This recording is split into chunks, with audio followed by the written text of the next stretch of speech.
sejahtera untuk kita semua. Salam juara dimanapun kalian berada, anak-anakku. Kembali lagi bertemu dengan saya, Ibu Tia Heriani, sebagai guru mata pelajaran sejarah. Pada pertemuan kali ini, kita akan membahas tentang sumber sejarah. Apa yang kalian tahu tentang sumber sejarah? Pengertian sumber sejarah. Sumber sejarah merupakan seluruh informasi yang dapat dijadikan dasar untuk merekonstruksi atau menyusun kembali suatu peristiwa di masa lalu.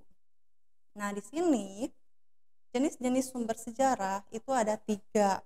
Yang pertama, sumber tertulis. Apa itu sumber tertulis?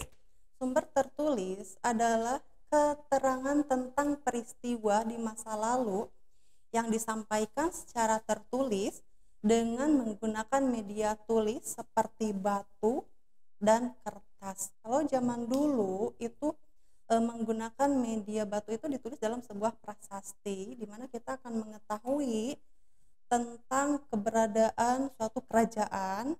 Contohnya seperti prasasti Yupa, seperti itu. Dan yang kedua, ada sumber lisan. Apa itu sumber lisan? Yaitu keterangan-keterangan tentang peristiwa sejarah yang diperoleh dari pelaku sejarah atau saksi sejarah secara langsung. Dan yang ketiga, itu ada sumber benda. Kenapa disebut sumber benda? Sumber benda itu disebut juga sebagai korporal ya, yaitu sumber sejarah yang diperoleh dari peninggalan-peninggalan benda-benda kebudayaan pada masa lalu. Nah, sekarang sumber sejarah berdasarkan sifatnya itu ada 2. Yang pertama itu sumber primer. Apa itu sumber primer? Yaitu sumber sejarah yang dijadikan sumber utama atau sumber asli yang berasal dari pelaku sejarah atau saksi sejarah. Nah, sedangkan untuk sumber sekunder yaitu sebagai sumber pembantu atau pelengkap yang didapat secara turunan atau saksi kedua.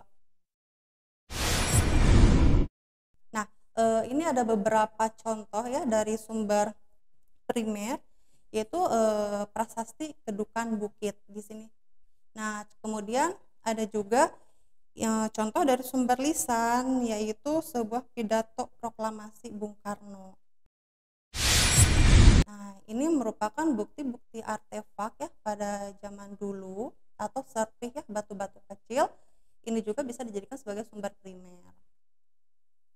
Nah, kalau sumber sekunder itu bisa kita dapat dari majalah atau koran, di mana informasinya itu sudah diolah oleh orang kedua. Jadi itu tidak termasuk sebagai sumber primer, tapi masuknya sebagai sumber sekunder.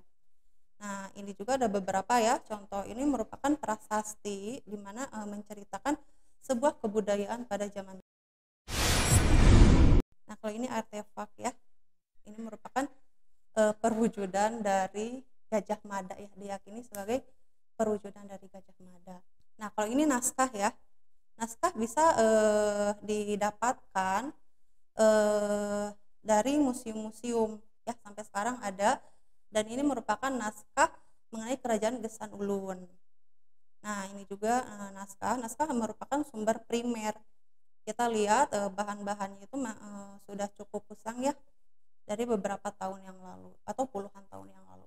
Nah, kalau ini juga merupakan sumber primer, di mana ini merupakan sebuah mata uang yang memang digunakan pada zaman dulu. Nah, kalau ini merupakan sumber benda, yaitu sebuah candi ya, candi di mana yang menyatakan bahwa bangsa Indonesia pernah menganut yang namanya agama Hindu dan Buddha. Dibuktikan adanya peninggalan-peninggalan kebudayaan seperti candi.